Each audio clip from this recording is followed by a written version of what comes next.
नमस्कार, आप देख रहे हैं आधा दिन पूरी खबर। मैं हूं आपके साथ राजश्री थवाई। तो चलिए बात कर लेते हैं महत्वपूर्ण खबरों की। नमस्कार, मैं हूं आपके साथ मधुमिता पाल। शुरू करते हैं खबरों का सिलसिला और इस वक्त बड़ी खबर निकल कर आ रही है रायपुर से। पीएम मोदी ने डॉक्टर रमन सिंह से फोन पर की बात। स्पीकर से उन्होंने फोन पर बात की है। प्रधानमंत्री ने रमन सिंह के स्वास्थ्य की जानकारी। प्रधानमंत्री मोदी ने डॉक्टर रमन सिंह का हालचाल जाना है। आपको बता दें, पिछले दिनों छत्तीसगढ़ से बाहर भी गए थे रमन सिंह अपना इलाज कराने के लिए और काफी समय से उनकी तबियत खराब चल रही है। ऐसे में प्रधानमंत्री नरेंद्र मोदी ने यहां पर स्पीकर डॉक्टर रमन सिंह से बातचीत की है, उनका हालचाल जाना है, स्वास्थ्य के बारे में जानकारी ली है। इस वक्त बड़ी खबर निकल कर आ रही रायपुर से। पीएम मोदी ने स्पीकर डॉक्टर रमन सिंह से फोन पर बातचीत की। प्रधानमंत्री ने उनकी स्वास्थ्य की जानकारी ली, उनका हालचाल जाना। तो काफी दिनों से बीमार चल रहे हैं और जब सत्र की कार्यवाही चल रही है उस वक्त भी मौजूद नहीं थे रमन सिंह और तबियत खराब होने की वजह से बाहर अपना ट्रीटमेंट कराने गए थे। इसके बाद उनका हालचाल हर कोई जान रहा है, उनसे मुलाकात भी हर कोई कर रहा है। इसी बीच प्रधानमंत्री ने भी फोन पर बात कर उनसे स्वास्थ्य की जानकारी ली है। रायपुर से बड़ी खबर है। मनरेगा मुद्दे पर विपक्ष ने किया सदन का बहिष्कार। आईएनएच न्यूज पर बोले उप मुख्यमंत्री अरुण साव, जी राम जी अधिनियम केंद्र सरकार का विषय है।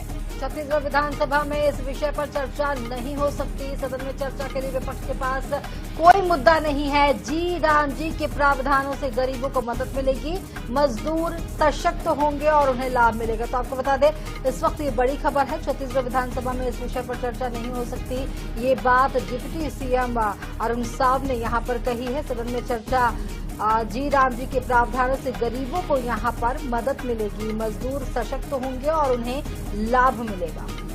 छत्तीसगढ़ विधानसभा के शीतकालीन सत्र में लगातार हंगामा देखने को मिल रहा है और जी राम जी का मुद्दा अगर देखा जाए तो लोकसभा, राज्यसभा, विधानसभा सभी सदनों में गूंजता रहा। लेकिन जी राम जी का मुद्दा, इस पर अरुण साव ने साफ किया है कि केंद्र का विषय है, इस पर छत्तीसगढ़ विधानसभा में चर्चा नहीं हो सकती। छत्तीसगढ़ में आज मनरेगा के मुद्दे पर कांग्रेस ने स्थगन प्रस्ताव लाया था, जिसके बाद सदन का बहिष्कार कर दिया। उप मुख्यमंत्री अरुण साव जी, कांग्रेस ने मनरेगा पर चर्चा कराने की मांग की और बाद में बहिष्कार कर दिया पूरे दिन के लिए, कैसे देखते हैं?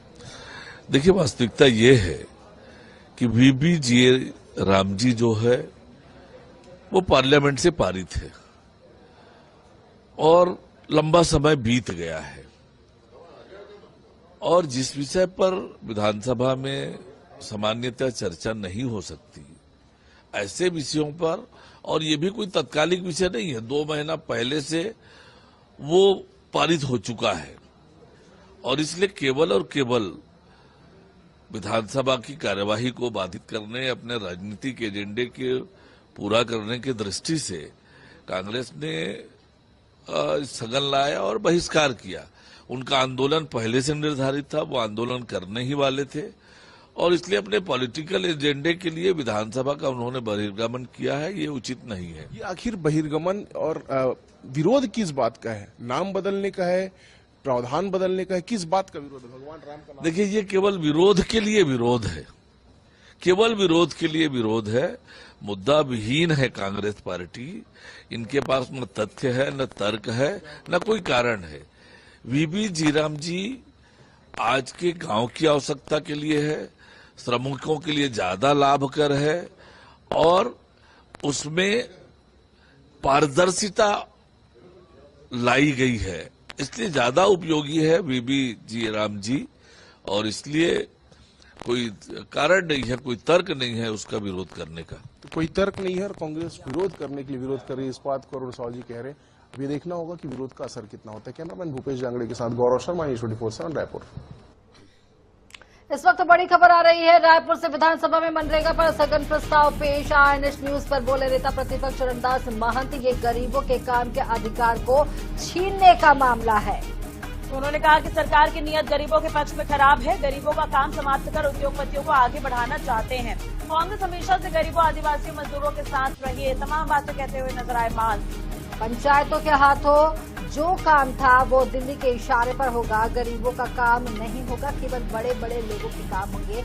जब विपक्ष की बात नहीं सुनी तो सदन की कार्यवाही से आज बहिष्कार यहाँ पर किया गया। तो आपको बता दें इस वक्त बड़ी खबर निकल आ रही है रायपुर से, और लगातार जिस तरह से विधानसभा में जो जीवीजी राम जी इस ये जो मुद्दा है ये काफी गरमाया, और उसे लेकर के यहाँ पर अब सियासत भी तेज हो गई है। ये गरीबों के काम के अधिकार को छीनने का मामला बताया है।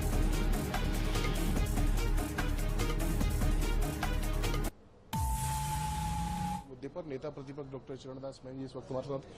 क्यों मनरेगा के मुद्दे पर सदन में चर्चा नहीं हो सकी और आप लोगों को बहिष्कार की स्थिति बनी? यही तो बात देखने वाली बात है। सिर्फ काम बदल देना, नाम बदल देना पे हम चर्चा नहीं करना चाहते। आपने नीति जो ऐसी बदली है, जो गरीबों के लिए हमारे सोनिया जी ने, हमारे मनमोहन सिंह जी ने बनाया था, जो छत्तीसगढ़ के पलायन को रोकने के लिए नियम बना था, जिसके कारण हमारा पलायन खत्म हुआ, हम अपने बाल बच्चों को पाल रहे हैं, पढ़ा रहे हैं, उस पूरे नियम को बदल करके आप यहाँ ये अपनी नीयत बता रहे हो कि हम तुम्हारे साथ नहीं हैं, हम गरीबों के साथ नहीं हैं, हम आपकी पेट पे लात नहीं मारेंगे। जबकि उनकी पूरी जो व्यवस्था हो रही है बीजी राम जी द्वारा, उसमें कहीं कोई गरीबों की कोई सुनवाई नहीं होगी। आप जो मांगेंगे वो कुछ नहीं मिलेगा, वो जो ला देंगे उस काम को आपको करना मजबूरी होगा। उनकी सुनना है तो सुनो, नहीं तो काम भी मत लो। इस तरह की जब बातें इस पर है, इसका हम विरोध करने आए थे। ये नाम बदलने का विरोध है, व्यवस्था बदलने का विरोध है। आज इस बात पर सवाल भी उठा कि 2 महीने पहले से विधेयक आया, तो सदन में आज चर्चा की मांग आप क्यों कर रहे हैं? देखिए, उसके बाद तो सदन अभी लगी है।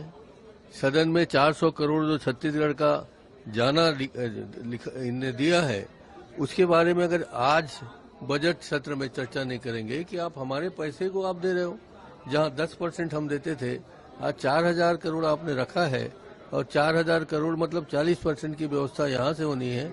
उस हिसाब से तो केंद्र में व्यवस्था नहीं की है, तो हमारा बजट भी आप उपयोग करेंगे। अधिक कार्यकर्ताओं के साथ आज विधानसभा घेराव करने जा रहे हैं। जो मनरेगा इस सरकार ने बंद कर दिया, साथ ही बड़ी बड़ी बिजली बिल और उसके बाद अफीम की खेती सरकार कर रही है, किसानों का धान नहीं खरीद रही है, युवाओं के लिए रोजगार नहीं है इस सरकार के पास, और पूरी तरह से कहीं न कहीं गांव में बिल्कुल काम नहीं है। मतलब सरकार पूरी तरह से फेल हो चुकी है। इन सब मुद्दों को लेकर अब हम लोग विधानसभा घेराव कर रहे हैं। सर, आपने गाना गाया कि वापसी करेंगे सर? बिल्कुल, 2028 में सीधा लक्ष्य दिख रहा है छत्तीसगढ़ में कांग्रेस लौटकर वापस आएगी। हमारे साथ में जरिका जी, बड़ी संख्या में महिलाएं भी हैं, शामिल है, महिलाओं के मामले भी तो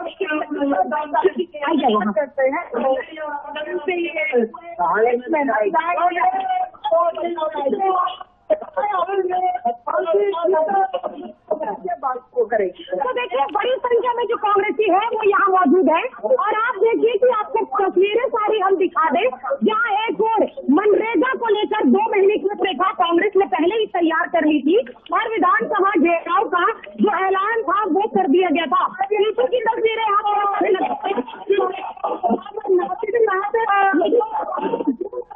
जो पूरा मंच है, इसके अलावा अगर बात चली जाए तो बड़ी संख्या में जो कांग्रेसी है वो यहाँ पर मौजूद है। विधानसभा घेराव के लिए थोड़ी देर में यहाँ से कुछ किया जाएगा। मंच के सामने की तस्वीरें आप देख पा रहे हैं, जहाँ पर घेराव के लिए निकले हुए। इसके साथ ही अगर बात चली जाए तो यहाँ से जो बैरिकेडिंग की गई है, यहाँ से यानी कि मरीन ड्राइव जाने वाले जो रोड है उससे बैरिकेडिंग की गई है। बड़ी संख्या में कांग्रेसी यहाँ से बैरिकेड को तोड़ते हुए निकलेंगे, ऐसी उनकी तैयारी है। बड़ी संख्या में जो पुलिस बल है वो भी तैनात यहाँ पर किए गए हैं कांग्रेसियों को रोकने की तमाम कोशिश। मोनिका, देखिए यहाँ पर गौर करने वाली बात ये भी है कि तमाम जो कार्यकर्ता हैं, दिग्गज है कांग्रेस के, वहां पर पहुंचे हुए हैं प्रदर्शन करने के लिए, घेराव करने के लिए, लेकिन सुरक्षा बलों की तैयारी किस तरह की है वहां पर? देखिए, मैं आपको इधर ले चलती, जहाँ पर देखा जा रहा है कि पुलिस प्रशासन ने भी अपनी जो पूरी तैयारी है वो यहाँ पर कर रखी है। सबसे पहले अगर बात करी जाए, तैयारी है वो यहाँ पर कर रखी है। सबसे पहले अगर बात करी जाए तो ये वो रोड है जो तेलीबांधा की ओर जाता है, यानी कि मुख्य सड़क मार्ग है। इसके अलावा अगर यहाँ पर आप देख पा रहे हैं कि जो कांग्रेसी है वो जस्ट बैरिकेड के सामने खड़े हुए नजर आ रहे हैं। इसके अलावा अगर बात कर रही जाए पुलिस प्रशासन की, तो बैरिकेड यानी कि पहला बैरिकेड को तोड़ने की कोशिश अभी से कांग्रेसी कर चुके हैं। इसके अलावा अगर बात कर ली जाए तो पुलिस बल भी यहाँ पर पूरी तैनात है ताकि किसी भी तरीके की जो यहाँ पर अप्रिय घटना है वह ना हो। आधे से ज्यादा जो कांग्रेसी है वह कूच कर चुके हैं। पहला बैरिकेड जो है यानी कि तेली बांधा जाने वाला मार्ग का जो बैरिकेड है उसे गिरा दिया गया है।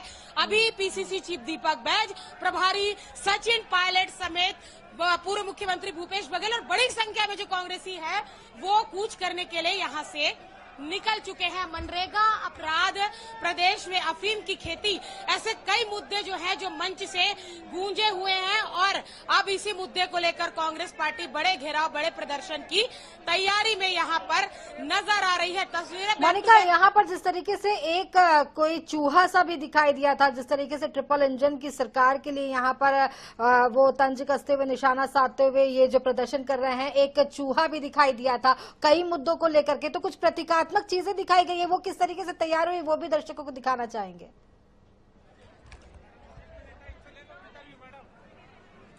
जी बिल्कुल, देखिए कई प्रकार की प्रतीकात्मक चीजें तैयार की गई, चाहे मुसवा यानी कि चूहा, प्रदेश में धान के मुद्दे को कांग्रेस पार्टी ने उठाया। उसके अलावा अगर बात करी जाए तो ट्रिपल इंजन तस्वीरें पहले भी हमने आपको थोड़ी देर पहले अपने दर्शकों को दिखाई, जहां पर जो प्रतीकात्मक ट्रिपल इंजन बनाया गया उसे लेकर भी कांग्रेसी पहुंचे, दल बल बाजे गाजे के साथ पहुंचे हुए हैं। धीरे धीरे पहले कार्यकर्ता कूच कर रहे हैं, यानी कि आप देख रहे हैं कि पहला बैरिकेड गिराकर आगे पहुंच रहे हैं। साथ ही यहाँ पर ढोल, नगाड़े, डीजे, धुमाल, सभी प्रकार की चीजें लगाई गई है। इसके अलावा अगर बात कर ली मोनिका, प्रदर्शन है, अब नजर बनाए रखेगा, अपडेट आपसे लेते रहेंगे। बहुत बहुत शुक्रिया फिलहाल तमाम जानकारी और बातचीत के लिए। तो छत्तीसगढ़ की धरती अब सिर्फ खनिज ही नहीं, उद्योगों की नई कहानी लिखने की तैयारी में है। छत्तीसगढ़ के बजट 2026-27 में उद्योगों के लिए बड़ा खाका है, जहां 1750 करोड़ से ज्यादा का प्रावधान राज्य की औद्योगिक तस्वीर बदलेगा, जिससे निवेश की रफ्तार, उद्योगों का विस्तार और रोजगार की उम्मीदें बढ़ेगी। देखिए रिपोर्ट।